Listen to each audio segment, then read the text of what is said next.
I'll make that shorter next time. Sorry about that. Thank you. Thank you for the chance to present. As you can tell, my background is really in the local government area. I wanted to give you just an overview of some of the things that our user community at Esri is doing with GIS at all scales of application. As you know, the world is rapidly changing. Here, just looking at some of the changes and how they're affecting where the population is located, global warming challenges, and GIS is a way to analyze those changes as well as visualize them, provide the accountability, provide ways to look at efficiency and sustainability and conservation, and it's a tool that supplements other scientific tools that many of you are probably using today.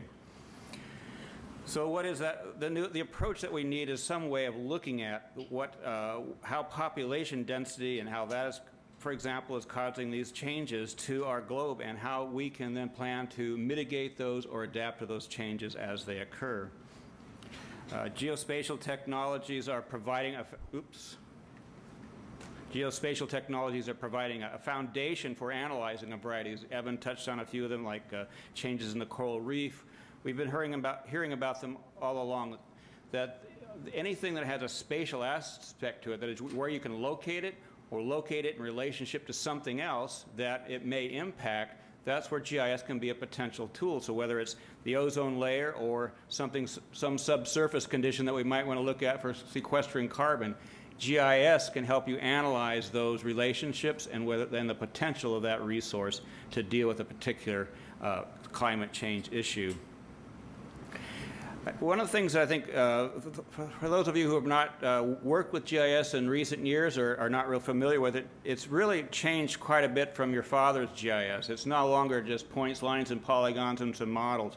It is really a comprehensive system and supporting all stages of the process, whether you're measuring data remotely with a satellite or with an aircraft to the analysis that you're familiar with and the visualization, but provides then the results that can be used to respond to the situations and help that decision maker make an informed decision. And that sounds like, from what we've been hearing today, policymakers need some information so they can start making some decisions, at least here in the United States. So GIS is really a mix. When you look at a GIS and you see a map, behind that is all kinds of synthesized geographic data. It's the models. Evan was talking about some of the models you'll see here on the upper left side, what's called Model Builder, which is a tool built into the GIS that enables you to take GIS operations, any kind of data set, and model those and actually use this visual tool to build that model and then change it to do different what-if scenarios. And what's nice is some of those steps in that model can be some other model run on some other machine on some other part of the world, and literally over the cloud bring that data into your model at your desk or share your information out. There's modeling, visualization, supporting the workflow that goes along in a process is now really embedded into the GIS, as well as all the information that explains to you where that data came from, how you can and help you make judgments on whether the data that you're seeing or the model results that you're seeing actually support the process that you are undertaking in your particular impact analysis. The database, the sources of data are growing so rapidly now that, that it's really challenging to keep on top of it all. Satellite imagery and LiDAR are probably the fastest growing areas where you're using that kind of surface calculation, using something like LiDAR to get the topography is really coming in handy, not just for traditional applications like water flow for flooding and so forth, but LiDAR now is becoming increasingly critical for solar voltaic implementations, being able to actually calculate the pitch of a roof to determine what likely output of solar potential there would be if we put PV panels on a roof. So it's applicable from the global scale right down to the local scale of an individual house. Some of these new data sets that are out there, and they're all fairly visible and accessible. Go to ArcGIS online, you can see a variety of the kinds of data sources to which you could access yourself. Technology, then it's advancing rapidly. As I said, it's no longer just simple models, but a very integrated environment, especially now with cloud computing, that you can draw upon a wide variety of data sources and tools and access them over the web or deliver them over the web as the case may be. So the platform that we're seeing now is no longer just stuck on your desk. The GIS, you need to think of GIS as being the information anywhere in the world that you can access over the cloud.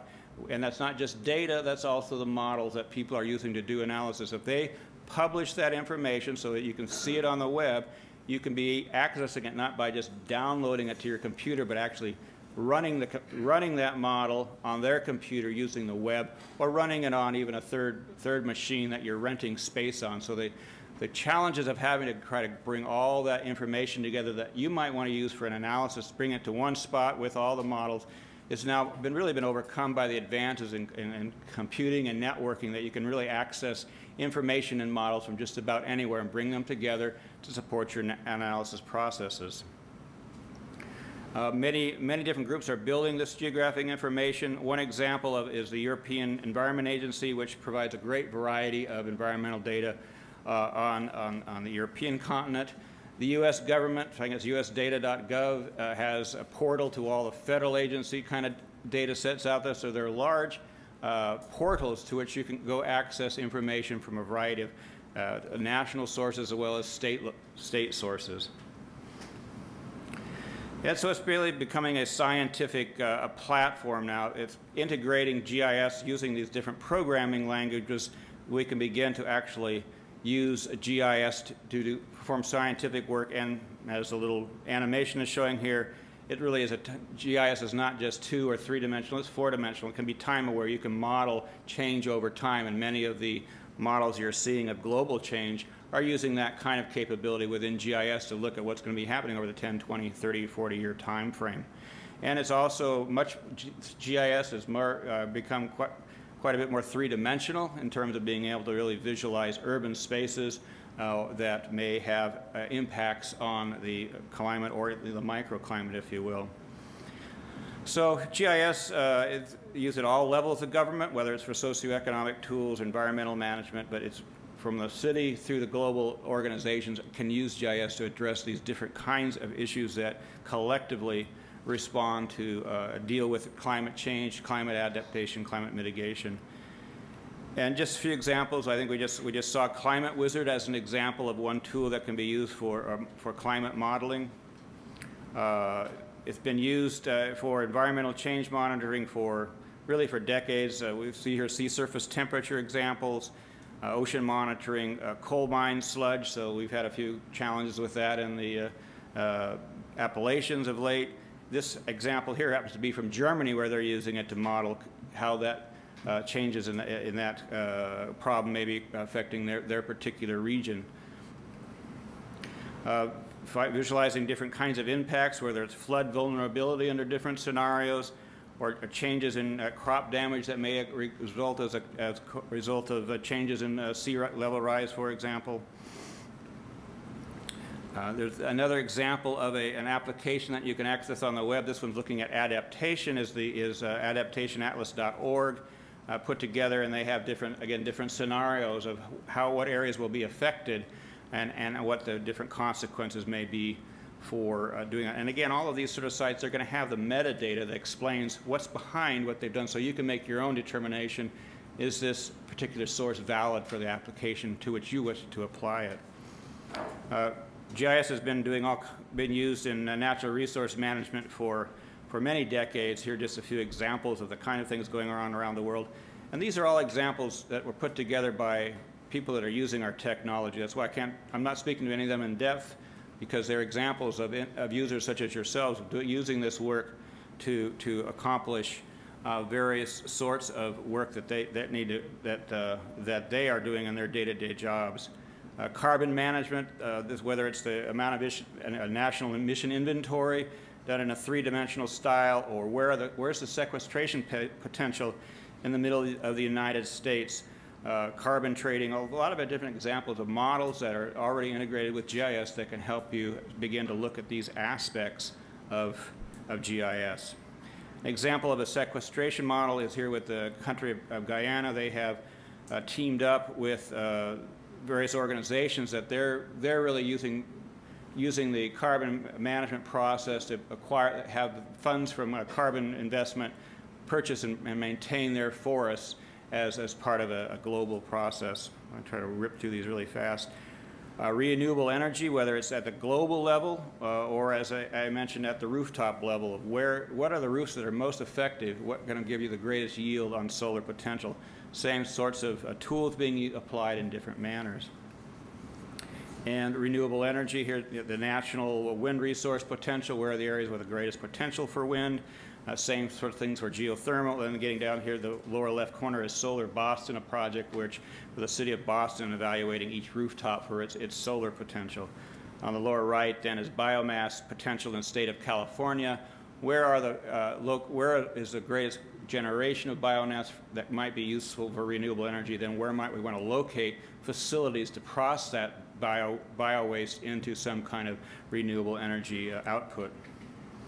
Sustainability, again, getting into things like three-dimensional wind modeling, whether it's for how a building going to affect wind patterns or what's the potential for microturbines on these buildings, those kinds of analyses.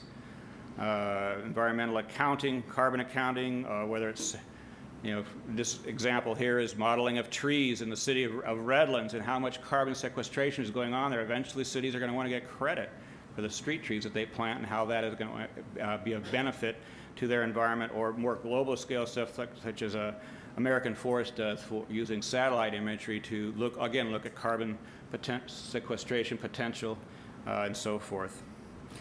The disaster response, I think we've heard quite a bit about that kind of example. Here's just a few examples of how it's being used for disaster response. And here's an example of planning for the future for Vietnam with the Mekong River Delta. What's the potential for flooding under different scenarios, and how might they begin to plan in Vietnam for what are they going to do for these different scenarios? Disaster management, whether it's events like the problems we had in New Orleans, all the way to medical logistics. Where do we make sure we locate response facilities when we have a disaster? What's the best place to put a triage center to serve the most individuals? And lastly, then, transparency. What is really nice about GIS is we can take all this very complicated scientific and impact data, such as that data that you create, and be able to deliver it in very simple, visible forms and have the background. If those who want to dig into it, they can go on, dig into that website and get much more detail about what is actually going on in that data. So transparency is one of the biggest benefits that we're seeing now of use of GIS. So that was a quick run through of just a few examples. The main point to take away is that there's a lot of capability in a GIS beyond what we might have been just a few years ago doing with the technology. So thank you very much.